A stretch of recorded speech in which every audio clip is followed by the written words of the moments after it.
ಸ್ನೇಹಿತರೆ, ಇವತ್ತು ನಾವು ಆರಂಭಿಕರಿಗಾಗಿ ಬೇಸಿಕ್ ಇಂಗ್ಲಿಷ್ ತರಗತಿಗಳು ಇದರಲ್ಲಿ ನಾವು ನನ್ನ ಜೊತೆ ಕಲೀರಿಯಲ್ಲಿ 16ನೇ ದಿನದ ಪಾಠವನ್ನು ಕಲಿಯೋಣ. ಈ 16 ಸಂಖ್ಯೆ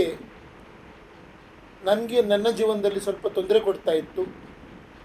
ಯಾಕಂದರೆ ನಿನ್ನೆಯಿಂದ ನಾನು ಈ 16ನೇ ದಿನದ ಪಾಠವನ್ನು ನಿನ್ನೆ 2 ಸಲ ಈ ವಿಡಿಯೋ ಮಾಡಿದೆ, 2 ವಿಡಿಯೋ ಹಾಳಾಯಿತು.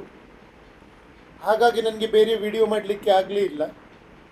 ಇವತ್ತು ಸಹ ಬೆಳಿಗ್ಗೆ ನಾನು ಒಂದು ವಿಡಿಯೋ ಮಾಡಿದೆ, ಅದು ಸಹ ಹಾಳಾಯಿತು. ಅಂದರೆ ಆ ವಿಡಿಯೋ ಬರಲೇ ಇಲ್ಲ. ಹಾಗಾಗಿ ನಾನು ಪುನಃ ಈಗ ಪ್ರಯತ್ನ ಪಡ್ತಾ ಇದ್ದೇನೆ. ಸೊ 4ನೇ ಸರಿ ಈ ವಿಡಿಯೋವನ್ನು ಮಾಡ್ತಾ ಇದ್ದೇನೆ. ನಿಮಗೆ ಇದು ಯಾಕೆ ಹೇಳ್ತಾ ಇದ್ದೇನೆ ಅಂದರೆ, ಸ್ವಲ್ಪ ವಿಷಯ ಉಂಟು ಇದರಲ್ಲಿ. ನನ್ನ ಜೀವನದಲ್ಲಿ ಈ 16 ಬಂದ ತಕ್ಷಣ ಒಂದೇ ಒಳ್ಳೆಯದಾಗ್ತದೆ, ಒಂದೇ ಕೆಟ್ಟದಾಗ್ತದೆ. ಸೊ ಈ 16 ಎಷ್ಟು ಸರಿ ನನಗೆ ಜೀವನದಲ್ಲೆಲ್ಲ ಬರ್ತದೋ ಆಗ ಏನು ತೊಂದರೆ ಇರ್ತದೆ. ಅವತ್ತು ನನ್ನ ದಿನ ಒಳ್ಳೆದಿದ್ದರೆ, ದಿನ ಅಂದರೆ ನಾನು ನಿಮಗೆ ನನ್ನ ಬಗ್ಗೆ ಹೇಳಬೇಕಂದ್ರೆ, ನಾನು ಒಬ್ಬ ಅಂಕಶಾಸ್ತ್ರಜ್ಞ ಸಹ. ನಾನು ನ್ಯೂಮರಾಲಜಿ ಮಾಡಿದ್ದೇನೆ, ಅಂಕವಿದ್ಯಾಶಾಸ್ತ್ರವನ್ನು ನಾನು ಕಲ್ತಿದ್ದೇನೆ. ಅಂಕವಿದ್ಯಾಶಾಸ್ತ್ರದ ಪ್ರಕಾರ ನಿಮ್ಮ personal year, personal month, personal day ಅಂತ ಎಲ್ಲ ಬರ್ತದೆ. ಪರ್ಸ್ನಲ್ ಡೇ ನಿಮ್ಮ ಬರ್ತ್ ಡೇಗೆ ಸೂಟ್ ಆಗೋದಿದ್ರೆ, ಅಥವಾ ನಿಮ್ಮ ಬರ್ತ್ ಡೇಗೆ ನಿಮಗೆ ಯಾವ ನಂಬರ್ ಅವತ್ತು ಬರ್ತದೆ ಅದು ಸೂಟ್ ಆಗೋದಿದ್ರೆ ಎಲ್ಲ ಒಳ್ಳೆಯದಾಗ್ತದೆ. ಒಂದು ವೇಳೆ ಅದರ ಶತ್ರು ಇದ್ದರೆ ಎಲ್ಲವೂ ಕೆಟ್ಟದಾಗ್ತದೆ ಅಂತ ಉಂಟು. ನಾನಿದನ್ನು ನಿಮಗೆ ಹೀಗೆ ಹೇಳಿದರೆ ಯಾರಿಗೂ ಅರ್ಥ ಆಗೋದಿಲ್ಲ, ಯಾಕಂದರೆ ನಿಮಗೆ ಇದರ ಅಷ್ಟು ಅನುಭವ ಇರಲಿಕ್ಕಿಲ್ಲ. ಬಟ್ ನನ್ನ ಜೀವನದಲ್ಲಿ ನಾನು ತುಂಬ ಇದರ ಅನುಭವ ಮಾಡಿದ್ದೇನೆ. ನಾನು ಹೀಗೆ ಹೇಳಬೇಕಂದ್ರೆ, ನಿಮ್ಮ ಫ್ರೆಂಡ್ಸ್ಗಳು ಎಷ್ಟಿದ್ದಾರೋ ಅವರ ಡೇಟ್ ಆಫ್ ಬರ್ತ್ ಮತ್ತು ನಿಮ್ಮ ಡೇಟ್ ಆಫ್ ಬರ್ತ್ ಮ್ಯಾಚ್ ಆಗಿದ್ದರೆ ಮಾತ್ರ ನಿಮ್ಮವರು ಫ್ರೆಂಡ್ಸ್ ಇರ್ತಾರೆ. ಒಂದು ವೇಳೆ ಅವರು ನಿಮ್ಮ ಡೇಟ್ ಆಫ್ ಬರ್ತಿಗೂ ಅವರ ಡೇಟ್ ಆಫ್ ಬರ್ತಿಗೂ ಇಬ್ಬರದ್ದು ಆ್ಯಂಟಿ ನಂಬರ್ಸ್ ಇದ್ದರೆ ಬಹಳ ಕಷ್ಟ, ನಿಮಗೆ ಮ್ಯಾಚ್ ಆಗೋದಿಲ್ಲ. ನಿಮ್ಮ ಪರಿವಾರದಲ್ಲೂ ಆ ಥರ ಇರ್ತದೆ. ಡೇಟ್ ಆಫ್ ಬರ್ತ್ ಅಷ್ಟೇ ಅಲ್ಲ, ಡೇಟ್ ಆಫ್ ಬರ್ತ್ ಜೊತೆಗೆ ನಿಮ್ಮ ಜಾತಕದಲ್ಲಿ, ಅಂದರೆ ನಿಮ್ಮ ಕುಂಡಲಿಯಲ್ಲಿ ಎಷ್ಟು ಸಂಖ್ಯೆಗಳು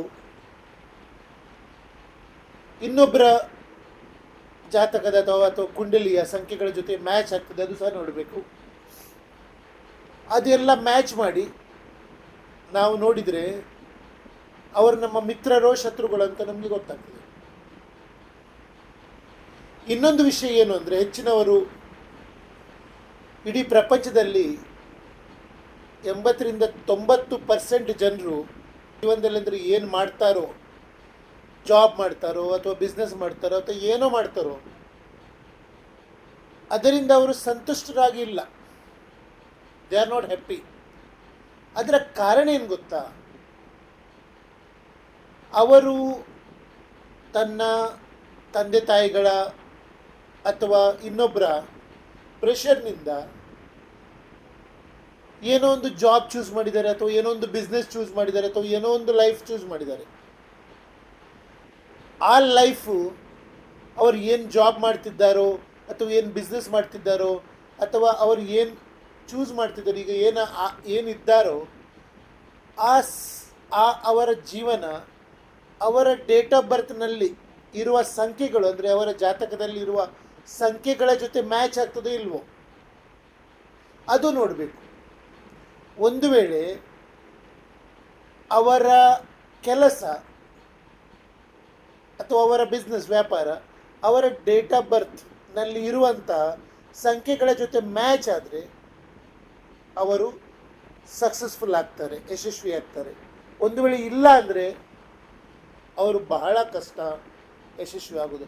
ಅದಕ್ಕಾಗಿ ಪ್ರಪಂಚದಲ್ಲಿ 80ರಿಂದ 85% ಜನರು ತುಂಬ ದುಃಖಿಗಳಾಗಿದ್ದಾರೆ. ಯಾಕಂದರೆ ಯಾರಿಗೂ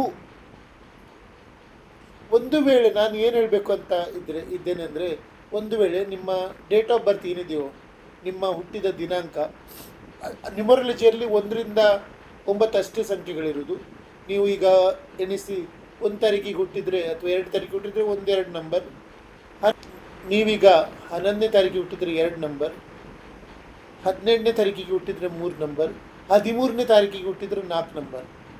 4 ಅಂದರೆ ರಾಹು. ಈಗ 1 ಅಂದರೆ ಸೂರ್ಯ, 2 ಅಂದರೆ ಚಂದ್ರ, 3 ಅಂದರೆ ಗುರು, 4 ಅಂದರೆ ರಾಹು, 5 ಅಂದರೆ ಬುಧ, 6 ಅಂದರೆ ಶುಕ್ರ, 7 ಅಂದರೆ ಕೇತು, 8 ಅಂದರೆ ಶನಿ, 9 ಅಂದರೆ ಮಂಗಳ. ನಮಗೆ ಇಷ್ಟೇ ಗ್ರಹಗಳು ಇಷ್ಟೇ ಇರುವುದು, ಎಲ್ಲವೂ ಇಷ್ಟೇ ಇರುವುದು, ನಮ್ಮ ಜೀವನದಲ್ಲಿ ಸಂಖ್ಯೆಗಳು ಇಷ್ಟೇ ಇರುವುದು. ಸೊ ಅದನ್ನೇ ನಾವು ನೋಡಿ ನಾನೀಗ ಅಂಕಶಾಸ್ತ್ರ ಅಂದರೆ ನ್ಯೂಮರಾಲಜಿಯನ್ನು ಕಲ್ತಿದ್ದೇನೆ, ತುಂಬ ವರ್ಷ ಕಲ್ತಿದ್ದೇನೆ. ನನಗೆ ಅದರಲ್ಲಿ ಒಳ್ಳೆ ನಾಲೆಜ್ ಉಂಟು, ಜ್ಞಾನ ಉಂಟು. ನಾನು ಎಷ್ಟೋ ಕೇಸ್ಗಳನ್ನು ಸ್ಟಡಿ ಮಾಡಿದ್ದೇನೆ.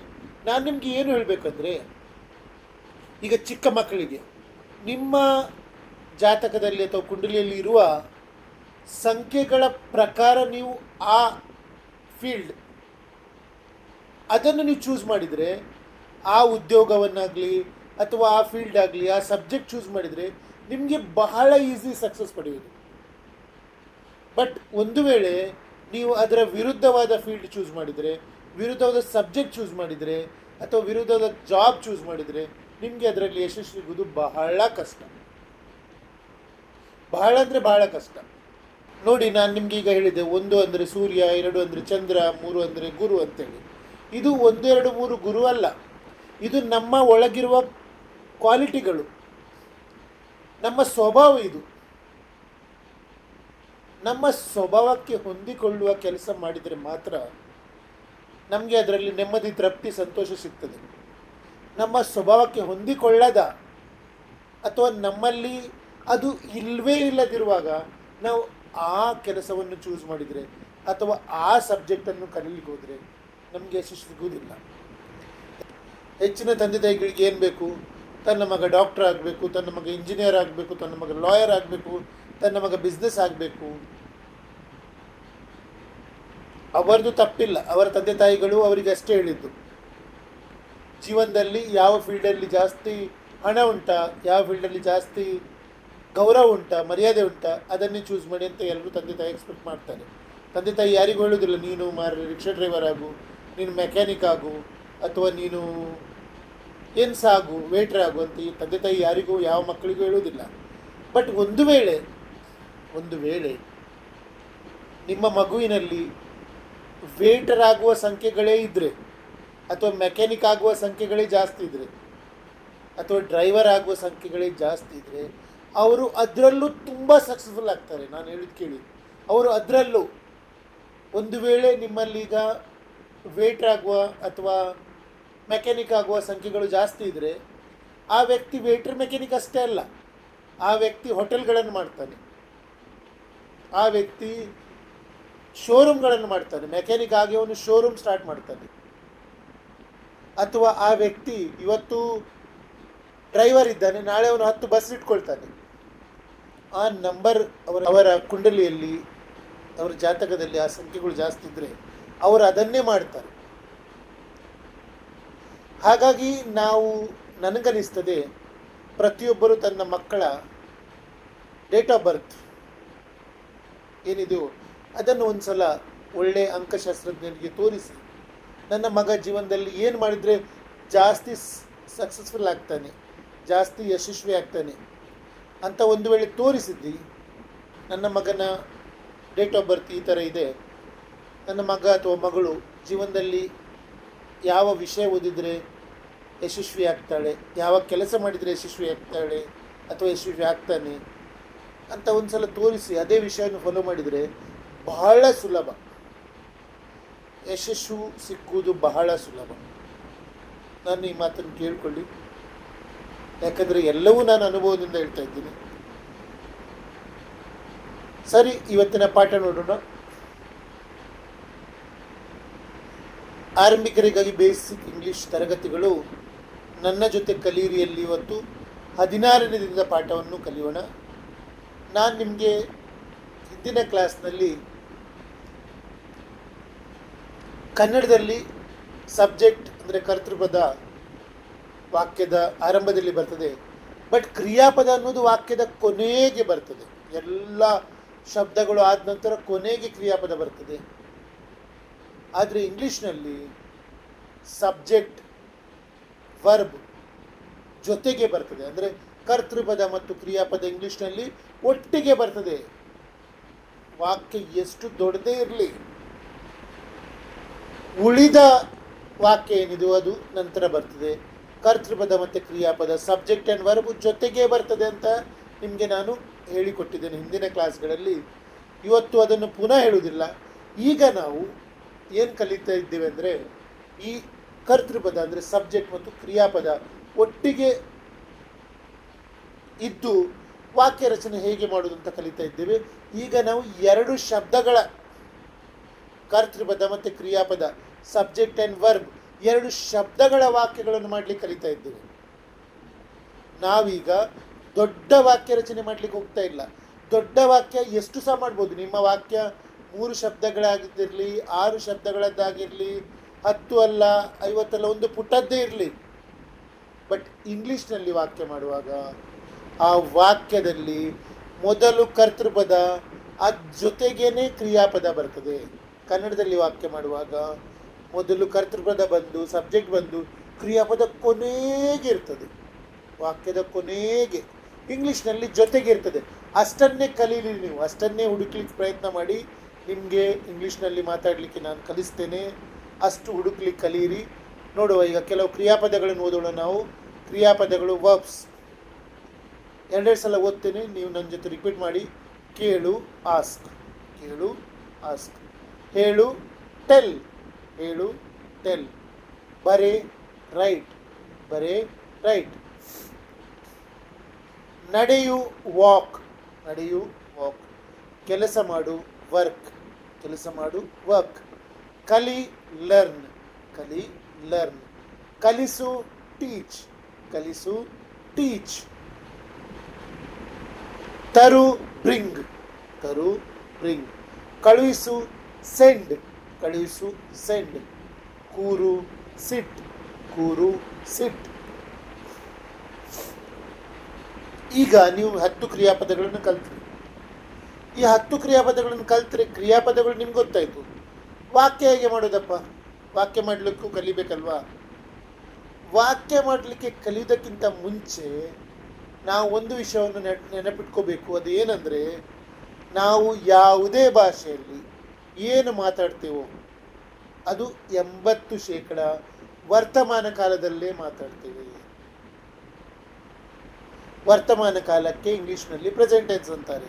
ನಾವು ಏನು ಮಾತಾಡ್ತೇವೋ ಅದು ವರ್ತಮಾನ ಕಾಲದಲ್ಲಿ ಇರ್ತದೆ. ನಾವು ಭೂತಕಾಲದ ಬಗ್ಗೆ ಮಾತಾಡ್ಬೋದು, ಭವಿಷ್ಯತ್ ಕಾಲದ ಬಗ್ಗೆ ಮಾತಾಡ್ಬೋದು. ಬಟ್ ಭೂತಕಾಲದಲ್ಲಿ ಮತ್ತು ಭವಿಷ್ಯತ್ ಕಾಲದಲ್ಲಿ ಮಾತಾಡ್ಲಿಕ್ಕೆ ಬರುವುದಿಲ್ಲ. ನಾವು ಮಾತಾಡೋದು ವರ್ತಮಾನ ಕಾಲದಲ್ಲೇ. ವರ್ತಮಾನ ಕಾಲದಲ್ಲಿ 4 ಥರದ ವಾಕ್ಯಗಳುಂಟು. ಅಂದರೆ 4 ಥರದ ಉಪಕಾಲಗಳುಂಟು. ಕಾಲದಲ್ಲೂ 4 ಥರದ ಉಪಕಾಲಗಳು, ಭವಿಷ್ಯತ್ ಕಾಲದಲ್ಲೂ 4 ಥರದ ಉಪಕಾಲಗಳುಂಟು. ಹಾಗೆ 12 ಕಾಲಗಳು ಇಂಗ್ಲೀಷ್ನಲ್ಲಿ ಬರ್ತವೆ. ಬಟ್ 80% ಯಾವ ಕಾಲದಲ್ಲಿ ಮಾತಾಡ್ತೇವೆ? ಸಾಮಾನ್ಯ ವರ್ತಮಾನ ಕಾಲ. 80% ನಾವು ಮಾತಾಡುವುದು ಸಾಮಾನ್ಯ ವರ್ತಮಾನ ಕಾಲದಲ್ಲೇ. ಅಥವಾ 100% ಅಂತಲೇ ತಿಳ್ಕೊಳ್ಳಿ, ನಾವು ಮಾತಾಡೋದು ಯಾವಾಗಲೂ ಸಾಮಾನ್ಯ ವರ್ತಮಾನ ಕಾಲದಲ್ಲೇ. ಬಟ್ ಹಾಗಾದರೆ ಉಳಿದ 11 ಅದರ ಬಗ್ಗೆ ಮಾತಾಡ್ತೀವಿ ನಾವು, ಅದರ ಬಗ್ಗೆ. ಬಟ್ ನಾವು ಮಾತಾಡೋದು ವರ್ತಮಾನ ಕಾಲದಲ್ಲೇ, ಅದು ಸಹ ಸಾಮಾನ್ಯ ವರ್ತಮಾನ ಕಾಲದಲ್ಲೇ. ಉಳಿದ 11 ಕಾಲಗಳೇನಿದೆಯೋ ಅದರ ಬಗ್ಗೆ ನಾವು ಮಾತಾಡ್ತೇವೆ, ಅದರಲ್ಲಿ ಹೋಗಿ ಮಾತಾಡಲಿಕ್ಕೆ ಆಗೋದಿಲ್ಲ. ಅದೀಗ ನಾವು ಸ್ಟೆಪ್ ಬೈ ಸ್ಟೆಪ್ ನಾನು ನಿಮಗೆ ಕಲಿಸ್ತೇನೆ. ಒಂದು ಸಲ ಕಲಿಯಿರಿ. ನೀವು ಕಲಿತ್ರೆ ನಿಮಗೆ ಇಂಗ್ಲೀಷ್ ಅಷ್ಟೇ ಅಲ್ಲ, ಎಲ್ಲ ಭಾಷೆಗಳು ತುಂಬ ಈಸಿ ಆಗ್ತವೆ. ಈಗ ಸಾಮಾನ್ಯ ವರ್ತಮಾನ ಕಾಲ ಅಂದರೆ ಏನಪ್ಪ? ಸಾಮಾನ್ಯ ವರ್ತಮಾನ ಕಾಲ, ಸಾಮಾನ್ಯ ನಾನು ಹೇಳ್ತಾ ಇದ್ದೇನೆ, ಅದರ ಅರ್ಥ ಏನು? ಪ್ರತಿದಿನ ಮಾಡುವ ಅಥವಾ ಈಗ ಮಾಡುವ ಕೆಲಸಗಳನ್ನು ಹೇಳಲು ಬಳಸಲಾಗುತ್ತದೆ. ಪ್ರತಿದಿನ ಮಾಡುವ ಅಥವಾ ಈಗ ಮಾಡುವ ಕೆಲಸಗಳನ್ನು ಹೇಳಲು ಬಳಸುತ್ತೇವೆ. ಹಾಗಾದರೆ ಅದನ್ನು ಹೇಗೆ ನಾವು ಕಂಡುಹಿಡಿಯುವುದು, ಪರಿಚಯ ಹೇಗೆ ಮಾಡುವುದಪ್ಪ? ನಾನು ಪ್ಲಸ್ ತೇನೆ. ಕನ್ನಡ ವಾಕ್ಯದ ಕೊನೆಗೆ ತೇನೆ ತೇನೆ ಅಂತ ಬಂದರೆ ಹೋಗ್ತೇನೆ, ಬರ್ತೇನೆ, ತೆಗೆದುಕೊಳ್ತೇನೆ, ತಿಂತೇನೆ, ನೋಡ್ತೇನೆ, ಮಾತಾಡ್ತೇನೆ, ತೇನೆ ಅಂತ ಬಂದರೆ ಅದು ಸಾಮಾನ್ಯ ವರ್ತಮಾನ ಕಾಲ. ಕನ್ನಡ ವಾಕ್ಯದ ಕೊನೆಗೆ ತೇನೆ ಅಂತ ಬಂದರೆ ಅದು ಸಾಮಾನ್ಯ ವರ್ತಮಾನ ಕಾಲ. ಇಂಗ್ಲೀಷ್ನಲ್ಲಿ ಐ ಪ್ಲಸ್ ವರ್ಬ್ ಅಂದರೆ ಕ್ರಿಯಾಪದ. ಉದಾಹರಣೆಗಳನ್ನು ನೋಡೋಣ. ನಾನು ಕೇಳುತ್ತೇನೆ, ಐ ಆಸ್ಕ್. ನಾನು ಕೇಳುತ್ತೇನೆ, ತೇನೆ ಉಂಟಿಲ್ಲಿ, ಐ ಆಸ್ಕ್. ಇದು ಸಾಮಾನ್ಯ ವರ್ತಮಾನ ಕಾಲ. ನಾನು ಹೇಳುತ್ತೇನೆ, ತೇನೆ, ಐ ಟೆಲ್. ನಾನು ಹೇಳುತ್ತೇನೆ, ಐ ಟೆಲ್. ನಾನು ಬರೆಯುತ್ತೇನೆ, ಐ ರೈಟ್. ನಾನು ಬರೆಯುತ್ತೇನೆ, ಐ ರೈಟ್. ನಾನು ನಡೆಯುತ್ತೇನೆ, ಐ ವಾಕ್. ನಾನು ನಡೆಯುತ್ತೇನೆ, ಐ ವಾಕ್. ನಾನು ಕೆಲಸ ಮಾಡುತ್ತೇನೆ, ಐ ವರ್ಕ್. ನಾನು ಕೆಲಸ ಮಾಡುತ್ತೇನೆ, ಐ ವರ್ಕ್. ನಾನು ಕಲಿಯುತ್ತೇನೆ, ಐ ಲರ್ನ್. ನಾನು ಕಲಿಯುತ್ತೇನೆ, ಐ ಲರ್ನ್. ನಾನು ಕಲಿಸುತ್ತೇನೆ, ಐ ಟೀಚ್. ನಾನು ಕಲಿಸುತ್ತೇನೆ, ಐ ಟೀಚ್. ನಾನು ತರುತ್ತೇನೆ, ಐ ಬ್ರಿಂಗ್. ನಾನು ತರುತ್ತೇನೆ, ಐ ಬ್ರಿಂಗ್. ನಾನು ಕಳುಹಿಸುತ್ತೇನೆ, ಐ ಸೆಂಡ್. ನಾನು ಕಳುಹಿಸುತ್ತೇನೆ, ಐ ಸೆಂಡ್. ನಾನು ಕುಳಿತುಕೊಳ್ಳುತ್ತೇನೆ, ಐ ಸಿಟ್. ನಾನು ಕುಳಿತುಕೊಳ್ಳುತ್ತೇನೆ, ಐ ಸಿಟ್. ಎಲ್ಲ ವಾಕ್ಯದಲ್ಲೂ ತೇನೆ ತೇನೆ ತೇನೆ ತೇನೆ ತೇನೆ ಇದೆ. ಈ ತೇನೆ ಅಂದರೆ ಏನು? ಸಾಮಾನ್ಯ ವರ್ತಮಾನ ಕಾಲ. ತೇನೆ ವಾಕ್ಯದ ಕೊನೆಗೆ ತೇನೆ, ಐ ನಾನು ಜೊತೆಗೆ ತೇನೆ ಬಂದರೆ ಏನದು? ಸಾಮಾನ್ಯ ವರ್ತಮಾನ ಕಾಲ. ಏನು ಬರ್ತದೆ ಅದರಲ್ಲಿ? ಕರ್ತ ಮತ್ತು ಕ್ರಿಯೆ. ನಾನು ಬರ್ತೇನೆ, ನಾನು ಹೋಗ್ತೇನೆ, ನಾನು ತೆಗೆದುಕೊಳ್ತೇನೆ, ನಾನು ತಿಂತೇನೆ, ನಾನು ಹಾಡ್ತೇನೆ, ನಾನು ಕುಣಿತೇನೆ, ನಾನು ಓಡ್ತೇನೆ, ನಾನು ನಡೆಯುತ್ತೇನೆ, ನಾನು ಏನು ಸಹ ಇದ್ರು ತೇನೆ ಬಂದರೆ ಏನದು? ಸಾಮಾನ್ಯ ವರ್ತಮಾನ ಕಾಲ. ಕರ್ತೃಪದ ಮತ್ತು ಕ್ರಿಯಾಪದ ಎರಡೇ ಶಬ್ದ. ಕರ್ತೃಪದ ಮತ್ತು ಕ್ರಿಯಾಪದ ಎರಡೇ ಶಬ್ದ. ಅರ್ಥ ಆಯ್ತಾ? ಆಗದವರು ಕಮೆಂಟ್ ಮಾಡಿ ಕೇಳಿ, ನಾನು ಪುನಃ ಹೇಳ್ತೇನೆ, ಡೋಂಟ್ ವರಿ.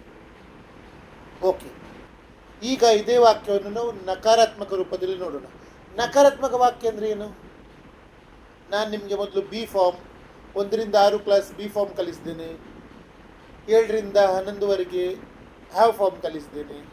ಸೊ ಅದರೆರಡರಲ್ಲೂ ನಕಾರಾತ್ಮಕ ವಾಕ್ಯ ಇದ್ದೇ ಇತ್ತು. ನಿಮ್ಗೆ ಗೊತ್ತುಂಟು ನಕಾರಾತ್ಮಕ ಅಂದರೆ ಏನು? ಇಲ್ಲ ಅಥವಾ ಅಲ್ಲ ಅನ್ನುವ ವಾಕ್ಯಗಳು ನಕಾರಾತ್ಮಕ ವಾಕ್ಯಗಳಲ್ವಾ? ಹಾಗಾದರೆ ಇಲ್ಲಿ ಸಾಮಾನ್ಯ ವರ್ತಮಾನ ಕಾಲದಲ್ಲಿ ಆ ನಕಾರಾತ್ಮಕ ವಾಕ್ಯಗಳು ಏನಾಗ್ತವೆ? ನಕಾರಾತ್ಮಕ ವಾಕ್ಯ ಅಂದರೆ ಏನು ಒಂದು ಸಲ ಹೇಳ್ತೇನೆ ಪುನಃ. ಒಂದು ಕೆಲಸವನ್ನು ನೀವು ನಿರಂತರವಾಗಿ ಅಥವಾ ಅಭ್ಯಾಸವಾಗಿ ಮಾಡುತ್ತಿಲ್ಲ ಎಂದು ಹೇಳುವಾಗ ಮಾಡುವುದಿಲ್ಲ ಬಳಸುತ್ತೇವೆ. ಇದು ವರ್ತಮಾನ ಕಾಲ, ಪ್ರೆಸೆಂಟ್ ಮತ್ತು ಭವಿಷ್ಯತ್ ಕಾಲ, ಫ್ಯೂಚರ್ ಎರಡಕ್ಕೂ ಅನ್ವಯಿಸ್ತದೆ. ಈಗ ನಾನು ಹೋಗುವುದಿಲ್ಲ, ಬರುವುದಿಲ್ಲ, ತೆಗೆದುಕೊಳ್ಳುವುದಿಲ್ಲ, ತಿನ್ನುವುದಿಲ್ಲ. ಕನ್ನಡದಲ್ಲಿ ನೀವು ಎರಡೂ ಆಗ್ತದೆ. ಕನ್ನಡದಲ್ಲಿ ನಾನು ಬರುವುದಿಲ್ಲ ಅಂದರೂ ವರ್ತಮಾನವೂ ಆಗ್ತದೆ, ಭವಿಷ್ಯತ್ ಕಾಲನೂ ಆಗ್ತದೆ. ಇಂಗ್ಲೀಷ್ನಲ್ಲಿ ಬೇರೆ ಬೇರೆ ಆಗ್ತದೆ. ಇಂಗ್ಲೀಷ್ನಲ್ಲಿ ವಿಲ್ ಅನ್ನುವ ಸಹಾಯಕ ಕ್ರಿಯಾಪದ ಬರ್ತದೆ, ಅದು ನಂತರ ಹೇಳ್ತೇನೆ. ಬಟ್ ಇದು ಎರಡು ಕನ್ನಡದಲ್ಲಿ ಎರಡೂ ಆಗಿರ್ಬೋದು. ಹೇಗೆ ಅಂಡರ್ಸ್ಟ್ಯಾಂಡ್ ಮಾಡೋದಪ್ಪ, ಹೇಗೆ ಪರಿಚಯ ಮಾಡೋದು? ಅದರಲ್ಲಿ ಇಂಗ್ಲೀಷ್ನಲ್ಲಿ ಒಬ್ಬ ಹೇಳಿದಾಗ ಅದರಲ್ಲಿ ಯಾವುದು ಉಂಟು, ಯಾವ ಸಹಾಯಕ ಕ್ರಿಯಾಪದ ಉಂಟು, ಅದರ ಮುಖಾಂತರ ನಾವು ಅದನ್ನು ತಿಳ್ಕೊಳ್ತೇವೆ. ಇದು ಪ್ರೆಸೆಂಟ್ ಟೆನ್ಸ್, ಇದು ಫ್ಯೂಚರ್ ಟೆನ್ಸ್ ಅಂತ ಹೇಳಿ. ಇದು ಅದರ ಒಳಗೆ ಸಹಾಯಕ ಕ್ರಿಯಾಪದ. ನಾನು ನಿಮಗೆ ಮುಂಚೆನೇ ಹೇಳಿದ್ದೇನೆ, ಸಹಾಯಕ ಕ್ರಿಯಾಪದ ಅಂದರೆ ಇಷ್ಟು ಇಂಪಾರ್ಟೆಂಟ್ ಅಂದರೆ ಸಹಾಯಕ ಕ್ರಿಯಾಪದದಿಂದಲೇ ಗೊತ್ತಾಗ್ತದೆ ವಾಕ್ಯ ಯಾವ ಕಾಲದ್ದು ಅಂತ. ನಿಮಗೆ ಅರ್ಥ ಆಗಲಿಕ್ಕಿಲ್ಲ, ನಾನು ಹೇಳ್ತೇನೆ, ಮುಂದೆ ಹೇಳ್ತೇನೆ ನೋಡಿ. ಈಗ ಅರ್ಥ ಆಗದವರಿಗೆ ನಾನು ಬಿಡುವುದಿಲ್ಲ, ಅರ್ಥ ಮಾಡಿಯೇ ಬಿಡ್ತೇನೆ. ಎಲ್ರಿಗೂ ಅರ್ಥ ಆಗ್ತದೆ ನೋಡಿ. ಈಗ ಸಹಾಯಕ ಕ್ರಿಯಾಪದದಿಂದಲೇ ವಾಕ್ಯ ಯಾವ ಕಾಲದ್ದು ಅಂತ ಅರ್ಥ ಆಗ್ತದೆ. ಹೇಗೆ ನೋಡಿ, ನಾವು ಮಾತನಾಡುವಾಗ ಸುಲಭವಾಗಿ ಮಾಡುವುದಿಲ್ಲ ಎನ್ನುವ ಬದಲು ಮಾಡಲ್ಲ, ಹೋಗುವುದಿಲ್ಲ ಎನ್ನುವ ಬದಲು ಹೋಗಲ್ಲ ಎಂದು ಬಳಸುತ್ತೇವೆ. ಇದು ಶಾರ್ಟ್ ಫಾರ್ಮ್ಸ್. ಇಂಗ್ಲೀಷಲ್ಲಿ ಡೋಂಟ್, ಡಿಡಂಟ್, ಕಾಂಟ್, ಹೆಸೆಂಟ್, ಹ್ಯಾವೆಂಟ್ ಅಂತ ಇರ್ತದೆ ಅಲ್ವಾ? ನಾನು ನಿಮಗೆ ಮೊದಲೇ ಹೇಳಿದ್ದೇನೆ ಅದೆಲ್ಲ. ಸೊ ಇಲ್ಲೂ ಸಹ ಕನ್ನಡದಲ್ಲೂ ಸಹ ನಾವು, ಇದು ಕನ್ನಡ, ನಾವು ಉಡುಪಿಯವರು, ನಾವು ಪುಸ್ತಕದ ಕನ್ನಡ ಮಾತಾಡ್ತೇವೆ. ನೀವು ಹೆಚ್ಚಿನವರು, ನನ್ನ ವಿಡಿಯೋ ನೋಡೋರು ಹೆಚ್ಚಿನವರೆಲ್ಲ ಶುದ್ಧ ಕನ್ನಡಿಗರು ನೀವು ಶಾರ್ಟ್ಕಟ್ ಯೂಸ್ ಮಾಡ್ತೀರಿ. ಮಾಡೋಲ್ಲ, ಹೋಗಲ್ಲ, ತಿನ್ನೋಲ್ಲ, ತೆಗೆದುಕೊಳ್ಳಲ್ಲ ಅಲ್ವಾ. ಇನ್ನೂ ಬೇರೆ ಕಡೆ ನಾವು ಧಾರವಾಡಕ್ಕೆಲ್ಲ ಹೋದ್ರಲ್ಲಿ ಬರ್ರಿ, ಹೋಗ್ರಿ, ತೆಗೆದುಕೊಳ್ರಿ, ಕುಂಡ್ರಿ ಅಂತ ಎಲ್ಲ ಉಂಟು. ನೀವು ಮಂಡ್ಯ, ಬೆಂಗಳೂರಿನವರೆಲ್ಲ, ಹಾಸನ ಮತ್ತು ಇವರು ಮೈಸೂರಿನವರೆಲ್ಲ ಬೇರೆ ಭಾಷೆಯಲ್ಲಿ ಮಾತಾಡಿ ಸ್ವಲ್ಪ ವ್ಯತ್ಯಾಸ ಉಂಟು. ಬಟ್ ಮಾಡುವುದಿಲ್ಲ, ಹೋಗುವುದಿಲ್ಲ ಅನ್ನೋದಕ್ಕಿಂತ ನೀವೇನಂತೀರಿ, ನಾನು ಮಾಡಲ್ಲ, ನಾನು ಹೋಗಲ್ಲ, ನಾನು ಬರೋಲ್ಲ ಅಂತ ಹೇಳ್ತೀರಿ. ಅದು ಸ್ವಲ್ಪ ಕನ್ಸೈಸ್ಡ್, ಅಂದರೆ short form of full sentence. ಇಂಗ್ಲೀಷಲ್ಲೂ ನಾನು ಹೇಳಿದೆ, ಡು ನಾಟ್ ಅಂದರೆ ಡೋಂಟ್, ಡಿಡ್ ನಾಟ್ ಅಂದರೆ ಡಿಡೆಂಟ್, ಕೆನಾಟ್ ಅಂದರೆ ಕಾಂಟ್, ಶುಡ್ ನಾಟ್ ಅಂದರೆ ಶುಡೆಂಟ್ ಅಲ್ವಾ. ಹ್ಯಾಸ್ ನಾಟ್ ಅಂದರೆ ಹೆಸೆಂಟ್, ಹ್ಯಾವ್ ನಾಟ್ ಅಂದರೆ ಹ್ಯಾವಂಟ್. ಅದು ನಿಮಗೆ ನಾನು ಮುಂಚೆ ಹೇಳಿದ್ದೇನೆ. ಇದನ್ನೇ ಇಷ್ಟೇ, ಇದು ಕ್ರಿಯಾಪದನೇ ಬದಲಾಗೋದು, ಬೇರೆ ಏನು ಬದಲಾಗೋದಿಲ್ಲ. ವಾಕ್ಯದಲ್ಲಿ ನೀವು ಶಾರ್ಟ್ ಮಾಡಬೇಕಾದ್ರೆ ಯಾವುದನ್ನು ಶಾರ್ಟ್ ಮಾಡೋದು, ನೀವು ಕ್ರಿಯಾಪದವನ್ನೇ ಶಾರ್ಟ್ ಮಾಡ್ಬೋದು, ಬೇರೆ ನೀವು ಯಾವುದನ್ನು ಶಾರ್ಟ್ ಮಾಡಲಿಕ್ಕೆ ಬರುವುದಿಲ್ಲ. ಈಗ ನೋಡಿ, ನಾನು ಉದಿಲ್ಲ, ಐ ಡು ನಾಟ್. ಇದನ್ನು ನೀವು ಮಾತಾಡುವಾಗ ಡೋಂಟ್ ಅಂದರೂ ಸರಿ. ಉದಿಲ್ಲ, ಏನು ಉದಿಲ್ಲ ನೋಡೋಣ ಈಗ. ನಾನು ಕೇಳುವುದಿಲ್ಲ, ಐ ಡು ನಾಟ್ ಆಸ್ಕ್. ನಾನು ಕೇಳುವುದಿಲ್ಲ, ಐ ಡು ನಾಟ್ ಆಸ್ಕ್. ನಾನು ಹೇಳುವುದಿಲ್ಲ, ಐ ಡು ನಾಟ್ ಟೆಲ್. ನಾನು ಹೇಳುವುದಿಲ್ಲ, ಐ ಡು ನಾಟ್ ಟೆಲ್. ಈ ಐ ಡು ನಾಟ್ ಆಸ್ಕ್ ಮತ್ತು ಐ ಡು ನಾಟ್ ಟೆಲ್ ಇದನ್ನು ನೀವು I don't ask, I don't tell ಅನ್ಬೋದು. ನಾನು ಬರೆಯುವುದಿಲ್ಲ, ಐ ಡು ನಾಟ್ ರೈಟ್. ನಾನು ಬರೆಯುವುದಿಲ್ಲ, ಐ ಡು ನಾಟ್ ರೈಟ್. ನಾನು ನಡೆಯುವುದಿಲ್ಲ, ಐ ಡು ನಾಟ್ ವಾಕ್. ನಾನು ನಡೆಯುವುದಿಲ್ಲ, ಐ ಡು ನಾಟ್ ವಾಕ್. ಈ ಐ ಡು ನಾಟ್ ರೈಟ್ ಮತ್ತು ಐ ಡು ನಾಟ್ ವಾಕ್ ಇದನ್ನು ನೀವು I don't right, I don't walk ಅನ್ಬೋದು. ನಾನು ಕೆಲಸ ಮಾಡುವುದಿಲ್ಲ, ಐ ಡು ನಾಟ್ ವರ್ಕ್. ನಾನು ಕೆಲಸ ಮಾಡುವುದಿಲ್ಲ, ಐ ಡು ನಾಟ್ ವರ್ಕ್. ನಾನು ಕಲಿಯುವುದಿಲ್ಲ, ಐ ಡು ನಾಟ್ ಲರ್ನ್. ನಾನು ಕಲಿಯುವುದಿಲ್ಲ, ಐ ಡು ನಾಟ್ ಲರ್ನ್. ಈ ಐ ಡು ನಾಟ್ ವರ್ಕ್ ಮತ್ತು ಐ ಡು ನಾಟ್ ಲರ್ನ್ ಇವುಗಳನ್ನು ನೀವು I don't work, I don't learn ಅನ್ಬಹುದು.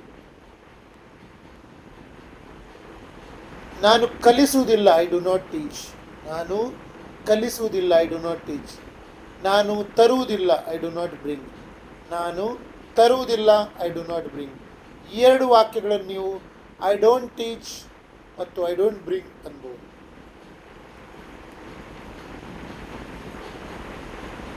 ನಾನು ಕಳಿಸುವುದಿಲ್ಲ, ಐ ಡು ನಾಟ್ ಸೆಂಡ್. ನಾನು ಕಳಿಸುವುದಿಲ್ಲ, ಐ ಡು ನಾಟ್ ಸೆಂಡ್. ನಾನು ಕುಳಿತುಕೊಳ್ಳುವುದಿಲ್ಲ, ಐ ಡು ನಾಟ್ ಸಿಟ್. ನಾನು ಕುಳಿತುಕೊಳ್ಳುವುದಿಲ್ಲ, ಐ ಡು ನಾಟ್ ಸಿಟ್.